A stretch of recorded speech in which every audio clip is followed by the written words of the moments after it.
আজকে নরসিংদীর একটা বিখ্যাত খাবার বানাবো, চ্যাপা শুটকির বড়া। আসসালামু আলাইকুম। আমি এই তো ব্লেন্ডারে চ্যাপা শুটকি আর মরিচটাকে ব্লেন্ড করে নিয়েছি। তারপর আমি লাউ পাতাটাকে শির ফেলে লবণ দিয়ে মেখে রাখবো কিছুক্ষণের জন্য। আর এখান দিয়ে আমি পেঁয়াজ আর রসুনটাকে কুচি করে নিব। এই যে আমার পেঁয়াজ আর রসুনটাকে কুচি করে নেওয়া হয়ে গিয়েছে। আর এই লাউ পাতা, এই শুটকি আপনাদের দেখালাম। এই যে আমি এখন সবগুলো উপকরণ একসাথে মেখে নিব। মাখার পরে আমি চুলায় একটু ভেজে নিব। ভাজবো এই কারণে, পেঁয়াজ থেকে যে পানিটা বের হয়েছে সেই পানিটা তাহলে শুকিয়ে যাবে। এই যে আমি ভেজে নিচ্ছি, আমি খুব বেশি ভাজবো না, অল্পই ভাজবো। এই যে আমার ভাজা হয়ে গিয়েছে। এখন আমি লাউ পাতাতে ভাজ করে নিব।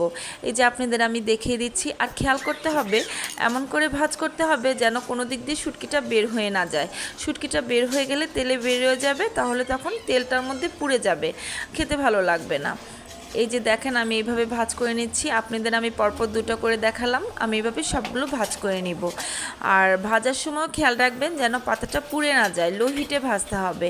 আর এই বড়াটা আপনার খুদের ভাত বলেন, গরম ভাত বলেন, সব কিছুর সাথেই খুব ভালো লাগে। আমাদের নরসিংদীর সবারই এটা খুব পছন্দ। এই যে আমি ভেজে নিচ্ছি খুব সুন্দর করে। জালটা আমি লো হিট করে, যেন পাতাটা পুড়ে না যায় খেয়াল করতে হবে, এইভাবেই ভাজতে হবে। আমার আরও বড়া রয়ে গিয়েছে, আমি এদিকে দিয়েছি এই কয়টা, তারপরে বাকিগুলো ভেজে নিব। আর ওই কয়টা এই কয়টা নামিয়ে ভাজবো। আর আর এইভাবে বাসায় বানিয়ে খেয়ে দেখবেন, খুবই ভালো লাগে, আমাদের কাছে খুব ভালো লাগে। আর লেবুর একটু রস হলে তো আরও জমে যায় খাবারটা। এই তো দেখেন বাকিগুলো রয়েছে, আমি এখন এই কয়টা ভেজে নিচ্ছি। আবার চলে আসবো নতুন রান্না নিয়ে। আল্লাহ হাফিজ।